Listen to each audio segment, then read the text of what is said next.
en termes de développement, ok, au sein des entreprises, au sein de l'État, etc. Donc, et plus réflexion ça. Donc maintenant, la valeur actualisée nette, ce n'est pas toujours en termes de profit économique seulement, mais c'est surtout en termes d'impact pour l'État. OK? Donc, si ça l'impact ne sera pas significatif, c'est pas, c'est pas intéressant de faire cet investissement. Donc, les calculs pour l'État, il y a des paramètres qui prend en compte, qui ne pas prendre en compte dans le cas d'une entreprise privée qui fait une analyse d'impact ou qui fait une analyse de rentabilité. Est-ce que j'ai compris? Ok, c'est que quand il y a là, nous c'est que l'État a cherché la rentabilité sociale et puis l'entreprise a cherché la rentabilité économique. Oui, tout à fait, c'est ça. Quoique l'entreprise est privée a aussi des objectifs sociaux. Mais à travers le dynamisme du développement durable, c'est que l'entreprise est placée comme un agent de développement durable. Donc, de ce fait, il faut que l'investissement aussi de l'entreprise privée soit parallèlement dans les objectifs sociaux. Ouais. Okay. Bon. Mais pour qui ça, moi, juste à faire analyse là, c'est que moi, je pense que si toutefois que l'État lui-même l'a fait investissement dans un projet, je pense que côté projet pas rentable là, pour l'État, je pense que c'est là qui t'a pas comme ça pas rentable pour l'entreprise là, je pense que c'est là qui t'a pas rentable pour l'État. C'est pas tout ça. Écoutez, parce que question rentabilité a plusieurs aspects. Des questions de dépenses là par rapport avec l'utilisation que va faire de l'IA. Tout ça compté. Parce qu'il n'y a pas eu de rentabilité sociale, tout. Parce que ça arrive qu'un gros investissement qu'on a fait pendant que, en termes d'utilisation, on a une sous-utilisation de ressources là. Qui pas vaut la peine pour faire un investissement pareil. Vous avez là, non? Oui. Comme si on a une zone qui a quelques centaines de monde, les capables font un investissement qui dépasse la capacité de dans la zone. Donc, ça arrive qu'il pas vaut la peine pour l'État de faire un investissement comme ça dans la zone, pour faire l'investissement de l'autre côté. Parce que les ressources publiques ne sont pas illimitées, c'est très limité en termes de fonds. Donc, il faut que les choix d'investissement soient, je peux dire, très, très, très stratégiques. Ça fait qu'il est obligé de faire calcul de rentabilité pour gérer.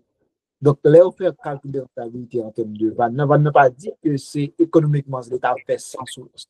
Mais il dit que le projet, ça ne gagne pas. Projet ça en termes de dépenses, tout n'est pas un mauvais choix. Parce que quelque part, l'État, tout il y a des objectifs économiques, pas seulement objectifs sociaux. Mais le récit premier, par exemple, si on fait pour son entreprise publique, donc ça peut aider à l'objectif économique, tout. Il va y avoir seulement social, c'est fini, non. Mais tout, ils sont organismes publics qui supposent une autonomie financière. Donc, si vous avez une autonomie financière, il faut que les dépenses que la fait à rentrer comme là, il fait plus solide pour qu'on facilite que l'État ait plus de services. Est-ce que tu comprends? Mais, en vrai, l'objectif final de tout investissement de l'État, c'est social. La finalité, c'est l'impact social. C'est bon? Donc, un investissement qui n'est pas rentable, public qui n'est pas rentable, je veux dire, c'est que l'impact n'est pas considérable. Est-ce que c'est bon? Oui, Kembe. Oui, professeur. Oui. Sous question Emmanuel posée, dans question rentabilité, si nous, par exemple, si une entreprise privée lui-même la fait un investissement, ou bien lui proposer à l'État côté que lui peut faire ouverture, lui faire proposition à l'État. Est-ce que l'État pas pour devoir pour entreprise ça, bien que li capable gagner un impact économique pour entrepreneur, si que l'État lui-même à travers analyse li ouais impact social lui-même li pas li pas vraiment grande, est-ce que l'État lui-même n'est pas capable de bloquer le projet ça? Parce que le principal objectif entrepreneur, c'est maximiser. Profit. C'est maximiser. Et pendant que l'État a pour mission pour protéger la population ou bien pour faire service à la population. Si que l'État, à travers l'analyse que lui-même fait, il vient que l'idée principale entrepreneur, c'est maximiser le profil pendant que qui a au détriment des sociétés, est-ce que l'État lui-même n'est pas capable de bloquer le projet ça? Ok, je pense que question de l'importance, c'est que ça vous connaît. Autorisation pour que vous fassiez une entreprise pour produire bien un service, dans tous les pays du monde, c'est l'État qui va aider. Donc, si l'État a autorisation pour que vous produisiez bien un service, c'est que son produit, ou qu'on ait bien un service qui pas nuit au bien-être collectif. On est clair là-dessus. Maintenant, il y a des projets privés qui plus dit bénéfique à la société par rapport avec on. Et de tous les pays du monde, qui ça a fait dans le cas ça, au lieu que, bon, de toute façon, des fois, pas de loi pour que interdit, parce que la loi pas interdit qu'on fait, mais le cas moins intéressant par rapport avec l'autre, c'est que l'État baille plus encouragement avec ça qui d'impact social par rapport avec ça qui beaucoup plus aller dans l'intérêt entrepreneur. OK? Maintenant, si ça arrive que son projet d'entreprise qui prend nuit au bien-être collectif, en Angleterre, il n'y a pas bonne autorisation pour produire bien ça. Et si ça arrive que vous avez fait une bonne autorisation pour que vous produisez bien, et puis à l'intérieur, vous avez quoi faire qui peut aller au détriment de la population, l'État a des capacités pour que les sanctionne sur production. OK? Mais bien sûr, c'est que dans le cas de production bien de service, l'État a toujours des instruments incitatifs ou encore des instruments pour que décourager la production de certains biens. OK? Des fois, il y a des productions que l'État mettait des taxes très élevées pour décourager les entrepreneurs à produire. Il y a même qui est intéressant, l'État baille des subventions pour encourager les entrepreneurs à produire. OK? Par exemple, si on prend dans le cadre importation. Donc, l'État va mettre des taxes sur du très élevées. Pourtant, parallèlement, il mettait des taxes sous blé qui très faibles. Ça veut dire qu'ils allaient décourager les gens qui importer du riz parce que le pays à l'intérieur pour production de riz qui fait, donc, il protéger la consommation locale, il protéger l'économie locale. Mais parallèlement, il descend des taxes sous blé dans l'objectif pour encourager l'importation de blé et qui pourrait encourager indirectement la production de farine. Pourquoi? Parce qu'à l'intérieur de l'économie, les industries utilisent du blé pour produire de la farine. Est-ce que vous voyez? Là, c'est comme ça l'État agit. Donc, décourager, encourager à travers les instruments. OK? Mais si ça arrive que c'est illégal, je pense que c'est illégal, l'État prend pour catégoriquement. Aussi simple que ça. Mais si ce n'est pas illégal, c'est à travers des instruments incitatifs. Des instruments que l'État a disposés pour faire ça. Pour le décourager, pour l'encourager, si c'est.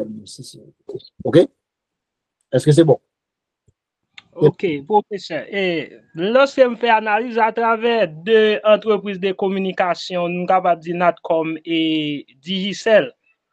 Et à partir de Internet là, un peu de fois, lorsque on fait analyse des services, ou capable de faire un plan d'Internet, ou pas jamais un signal, parce que si vous faites un plan 3 jours, ou capable faire un jour, pas de signal, ou bien 2 jours, pas de signal, jusqu'à ce que le plan lui-même est fini. Il y a là, qui ou l'État même, lui-même, il a joué. Moi, je pense que dans le scénario, ça, c'est que il est très, très. Comme qu'a dit ça, c'est que il est très délicat, dans le sens que, d'abord, l'État est supposé protéger le consommateur. Donc, protéger le consommateur contre toute malversation de l'entreprise. OK? Donc, quelle que soit l'entreprise, l'État est supposé protéger le consommateur contre toute malversation d'entreprise. Mais parallèlement, pour l'État protéger comme consommateur, il faut que l'État toujours rôle par entreprise là en soi. Les mêmes, les gains qui ça, les gains en droit. Par exemple, entreprise là, il y a droit à la sécurité. L'entreprise a un droit au fonctionnement au sein de l'espace. L'entreprise a un droit tout, c'est-à-dire à la légalisation, encore accès aux services publics. Si l'État, en quelque sorte, pas qu'à garantir certaines choses pour que lui-même, lui, bon service comme ça doit, on va qu'il n'ait pas capable de le faire. Et c'est dans ça que nous prenons Haïti. Exemple, notre com Digicel, ce n'est pas voulu pour pas gagner Internet. Il pas voulu pour pas gagner signal. Mais Kounia, c'est qu'on pas de signal parce que l'environnement sécuritaire n'est pas favorable au fonctionnement total de la compagnie. Ce qui fait que, par exemple, les antennes d'un problème technicien pas calé, les antennes qui n'ont pas de carburant, technicien pas qu'à déplacer vraiment pour aller. Si on déplace, c'est pas toute difficulté, donc l'État pas qu'à garantir ça. Donc, automatiquement, l'État va demander tout de pour faire. Est-ce que vous avez qui sont là? Et le tout qui paie, l'État faillit, l'entreprise a fait des ordres, l'entreprise tout en difficulté. Donc, tout pour casser, qu'est-ce qui paie? C'est le consommateur final. Est-ce que vous comprenez la logique là? Mais si l'État en soi a garanti tout ça pour le garantir, l'État a demandé non, il faut faire ça, parce que ça, c'est interdit au sein de l'espace. Et troisième élément, c'est que l'on non espace côté que pas de concurrence tout. Les entrepreneurs qui offrent le bien ou le service en question en situation de monopole, c'est que c'est eux qui définit certaines choses. OK? Et c'est ça au point Haïti. Donc oui, c'est notre combat, etc. Mais l'État n'a pas garanti rien. Il est obligé d'entrer dans conflit avec gang pour si font petit gaz passer pour mettre dans l'antenne. Et c'est ça qui est là. Comprenez? Technicien pas faire route là pour passer sur route là pour venir faire arrangement. C'est parce que vous n'êtes pas bon. Et troisièmement, l'État n'a pas garanti pour passer en l'air parce que pas de avion, pas de voler, etc. Ou bien pas d'aéroport, pas de paix, l'État n'a pas fait, etc. Est-ce que vous comprenez? Donc, on est dans un système, l'État est failli. L'État a failli de préférence dans sa mission. Donc, ça veut dire que nous souffrons beaucoup plus de mal avec des institutions parce que la souffrance même avant, quoi qu'elle profite de ça pour faire des zones pour accepter ça. Est-ce que vous comprenez, Kembe? Oui, et moi, clair, professeur, et à partir d'exemples que vous-même vous prenez, moi, arrive à comprendre, il y a plus fois nous-mêmes en tant que consommateurs, parfois nous-mêmes nous lapidé entreprises pendant que il y a plus de conditions qui doivent réunir. Lorsque je prends exemple, tant que vous capable prendre exemple, Monopiton, ou bien on prend exemple, et Beauchamp sous Marotière.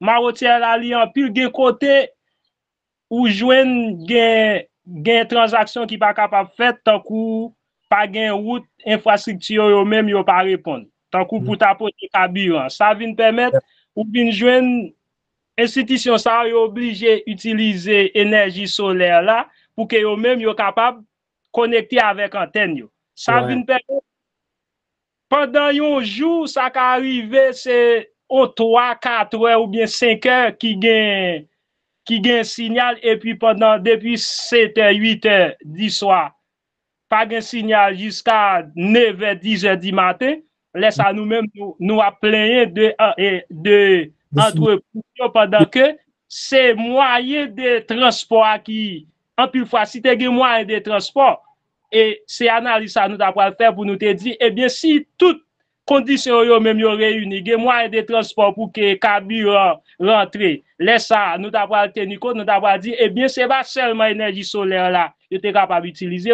utiliser carburant tout qui t'a permettre que et qui t'a permettre consommateur final là joindre service là dans normalité moi arrivé à travers quoi toute dérive qui a passé sous territoire, l'État lui-même lui contribue dans lui parce que l'État lui-même est faible. Ouais, absolument, absolument. C'est exactement ça parce que ça pour rendre compte, là pour compagnie, Internet ou bien en banque, quel que soit l'entité, c'est que objectif pas, c'est faire plus l'argent. Si ça arrive que dans nos zones, réseau a tombé pendant un jour, c'est des millions de coups que perdu pendant un jour. Donc, pas aucune transaction capable de faire, par exemple, pour mon cash n'a cash. Ça veut dire, chaque transaction pas faite, une quantité comme qui perdu.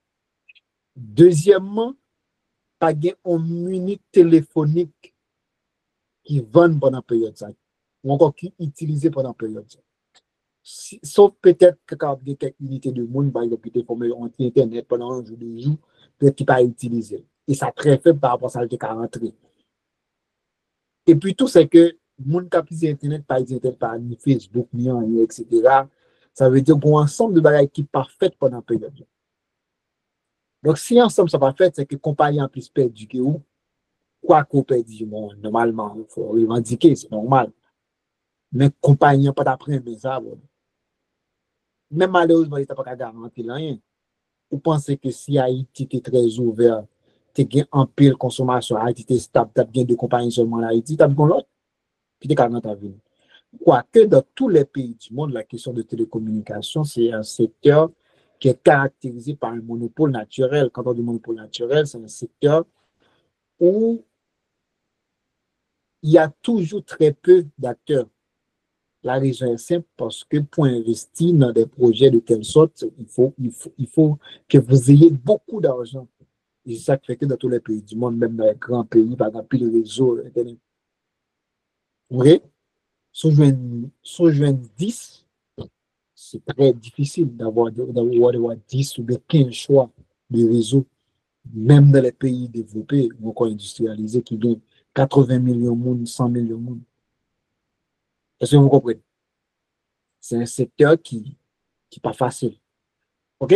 Donc, de ce fait, c'est que bah là, très difficile pour une compagnie et tout, même si des fois on fait des autres. Même bien sûr, pour on est qui gagne un magasin pour ne pas acheter produits pour au point.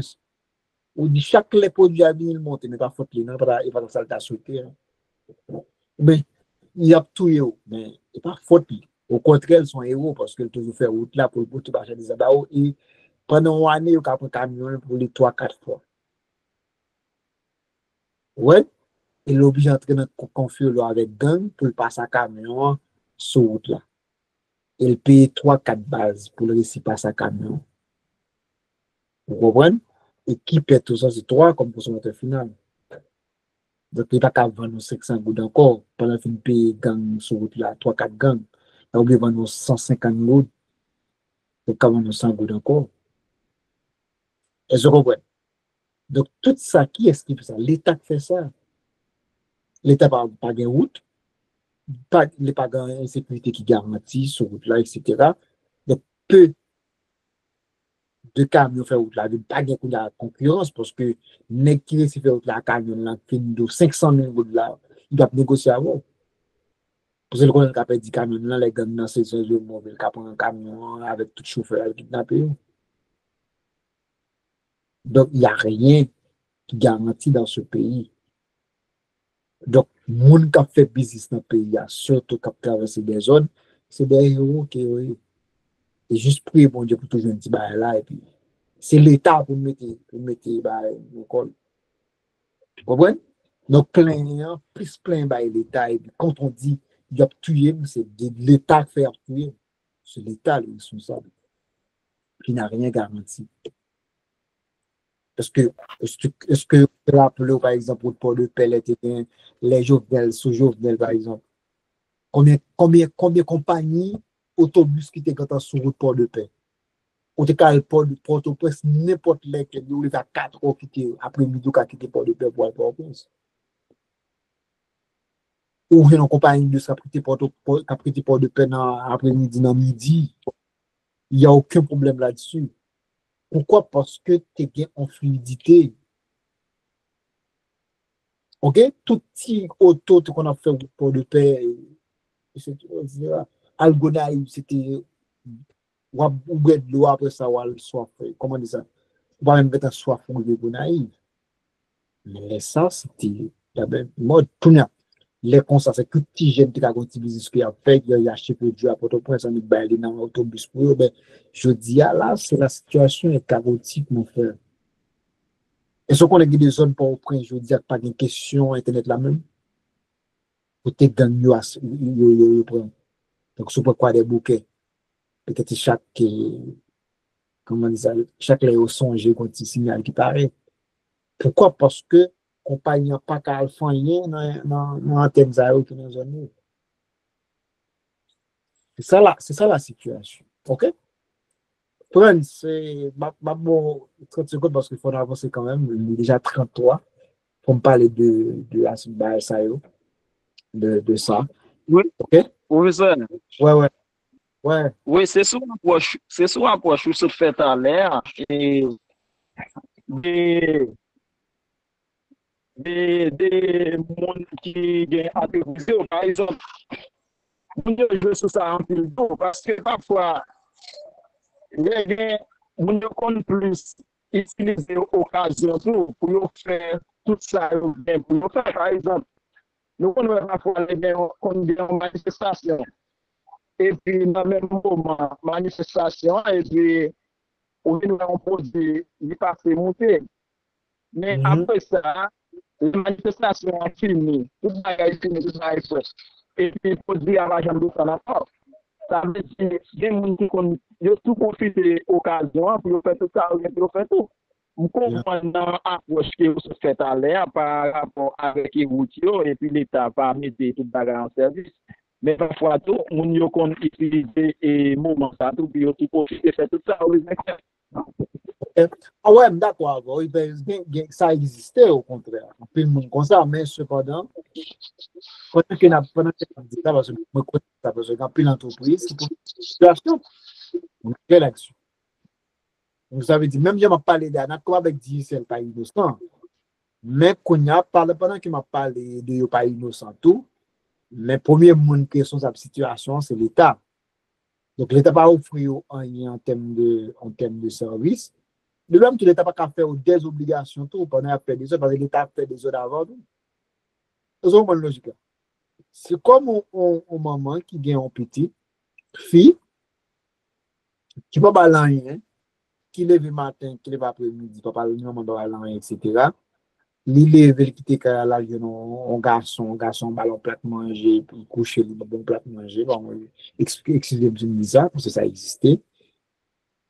Et puis, il est venu avec plat manger à la maman, va pas dire rien là-bas. La raison est simple, parce que maman avec papa va prendre responsabilité.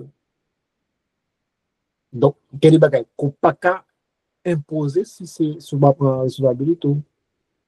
C'est simple que ça. Mais pourtant, c'est que sa jeune fille à faire, c'est un bagage qui est normal. C'est normal. C'est inacceptable. Non, on ne peut pas dire là, parce que on pas de plan. Donc, est-ce qu'on va? Donc, c'est même l'État, il ne va pas imposer l'entreprise là, si ça arrive, il ne va pas faire. Donc, Kounia, c'est nous-mêmes, c'est notre corps. Et l'État, surtout pour nous plaindre, pour le problème à résoudre, mais si vous allez à résoudre. OK? Efficacité du capital. Maintenant, l'efficacité marginale du capital, c'est que le capital, c'est l'investissement de l'entreprise. Je dis l'efficacité marginale du capital désigne le taux de rendement interne anticipé qu'une unité additionnelle de capital productif devrait rapporter sur sa durée de vie, compte tenu des recettes nettes attendues et de son coût d'acquisition. Ça veut dire quoi? Quand on parle de l'efficacité marginale du capital, c'est que si on augmente le capital investi, si on augmente, par exemple, la quantité de machines, donc ça nous augmente en termes de machines, qui ça va rapporter nous de plus? C'est ça, c'est rendement anticipé d'une unité additionnelle de capital. Ça veut dire, si ça arrive que nous avons une machine, il te bombe 10, il y a deux machines, par exemple 20, automatiquement, efficacité marginale, là, c'est 10. C'est grain en plus, là, qui demande 10 en plus. OK? Et c'est un peu ça. OK? Je dis qu'elle traduit la relation entre le prix d'achat d'un bien, d'investissement et la valeur actualisée d'un revenu futur qu'il gagnera et sert de critère de décision. Donc, l'efficacité marginale du capital, c'est aussi un instrument de décision économique et financière. Ça veut dire que ça nous permet de voir est-ce que si, après avoir fait un investissement, est-ce que l'investissement qu'on avait fait, c'est rentable. OK? On a fini exactement à 2 heures, pardon. Et l'investissement est réalisé si ce rendement anticipé excède le taux d'intérêt du marché. Je dis que investissement dans le cas d'efficacité marginale du capital, là, il est rentable si et seulement si le taux de rendement anticipé est supérieur au taux d'intérêt du marché. Et dans ce cas-ci, on vient ici, prenons la formule mathématique. Ici, c'est que la formule mathématique de soi, c'est le coût du capital. Par exemple, en prenant une machine, j'ai acheté une machine pour 10 000 gouttes. Recette nette prévue à l'année T. Ça veut dire, après avoir fait l'investissement de la machine de 10 000, donc, on a bien pour me faire à la fin de, par exemple, autant T1, on a fait 10, autant T2, on a fait 15, etc., ainsi de suite. Donc, en utilisant cette, et puis N, c'est la durée de vie de l'actif, parce que n'oubliez pas, vous avez fait ça en maths financière, c'est ce qu'on appelle en comptabilité, la durée d'un actif.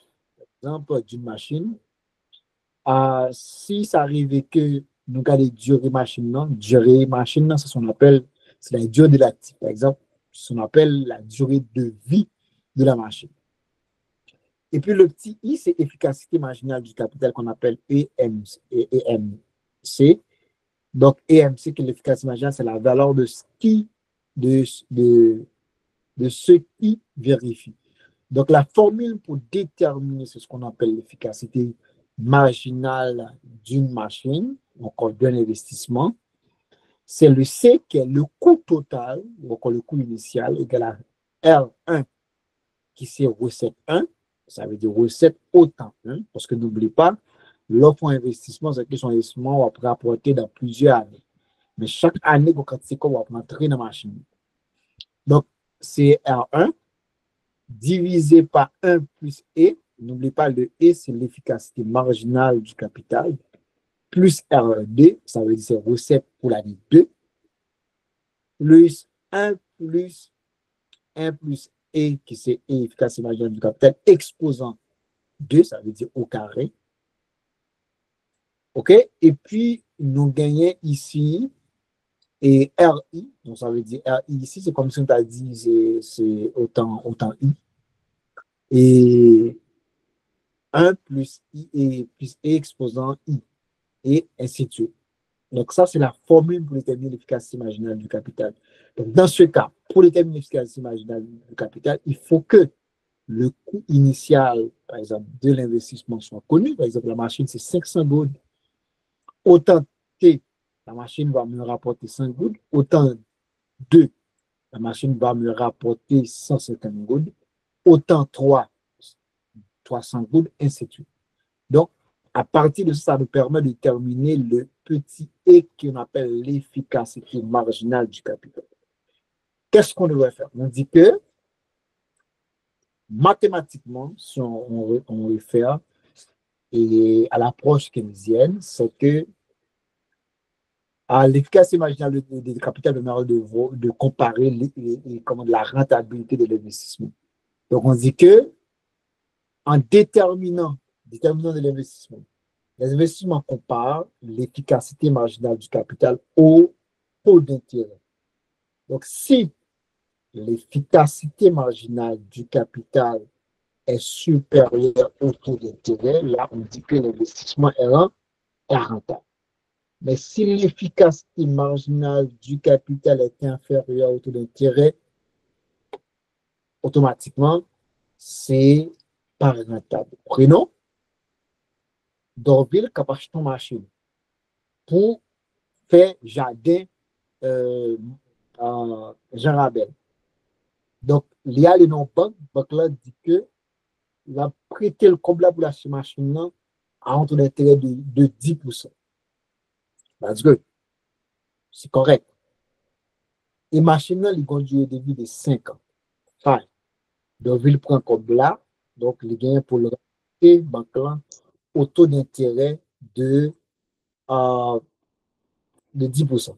Maintenant, il faut déterminer l'efficacité marginale du capital pour voir est-ce que ça vaut la peine d'accepter ce fonds de la banque au taux d'intérêt de 10%. Donc, en calculant l'efficacité marginale du capital, on voit que l'égal avec 12%. Donc, ça veut dire que l'investissement est rentable. Donc, non seulement la permettre de rembourser comme là, mais on est capable de faire un bénéfice sous machine. Donc, ça, c'est rentable. Mais si le taux de l'efficacité marginale du capital est 8%, c'est inférieur à 10%, là, vous dites que ce n'est pas la peine. Donc, l'investissement, là, pour moi, c'est pas rentable. Est-ce que c'est bon? Est-ce que c'est bon? Donc, mon qui troisième année, dit que je vais bien coup. Et bah, quittez-nous avec efficacité marginale du capital là. Parce que moi, je devais le plein là pour mon là. Et si peut-être je peux prendre quelques secondes, c'est OK. Donc, peut-être dans l'exercice, dans l'exercice qui souvent avec tri, capitalisation, tout ça, peut-être, bah, comme on fait capitalisation, c'est pas qu'il fait déjà, mais tri van, et puis après efficacité marginale du capital. Et puis, il y a une deuxième partie, quoi. Je vais vous envoyer ça. Le fichier, deuxième partie de l'investissement, est le même. Et qui sur cette deuxième partie, théorie investissement, qui lui-même sur cette deuxième partie qui va parler beaucoup plus de le principe de l'accélérateur et le principe de multiplicateur d'investissement. À travers ça, vous allez voir ce que c'est le principe d'accélérateur de l'investissement, OK? Et vous allez voir les effets multiplicateurs de Keynes, etc. Quand on parle d'effets multiplicateurs en économie ouverte, en économie fermée. Donc, tout ça, nous allons gagner pour nous faire. Parce que ça, c'est juste la semaine prochaine. S'il y a possibilité de travailler avec vous, par exemple, avant jeudi même, ce serait intéressant. Donc, comme ça, vous allez m'informer. S'il y a une possibilité de travailler avec vous, mardi surtout, mardi, mercredi aussi, s'il le faut, de travailler avec vous dans la matinée, c'est bon. OK? On a beaucoup parlé et quoique en termes d'exposé magistral, on va faire trop. Et m'a quitté nous là. J'espère que ça a été bien. Et puis, toujours lit, parce que les boîtes d'exercice ne sont pas trop loin. Et si vous avez des questions, n'hésitez pas de me poser des questions, écrivez-moi pour les questions et je vous serai disponible. Donc, mon troisième année, nous allons aller. Merci beaucoup. Donc, je prends note pour les présences. Et même si on basket, non, même prend note. Donc, on qui toujours là, on va notre participation avec notre doigt et tout là. OK? Et puis, Kembe, pas oublier de mettre en plus pour nous parce que là, vous allez faire un travail excellent. C'est bon? Merci beaucoup. Je vous dis à la prochaine. C'est bon? C'est correct, mes amis de la deuxième année? C'est bon? OK. Deuxième année, c'est correct? C'est deuxième, c'est sûr que vous allez avoir un cours aussi. Et je vous dis bye bye à la prochaine. Donc, ma prête en contact avec nous, si ça arrive que s'il faut travailler avant jeudi. C'est bon? Thank you. Ma fichier, deuxième fichier investissement.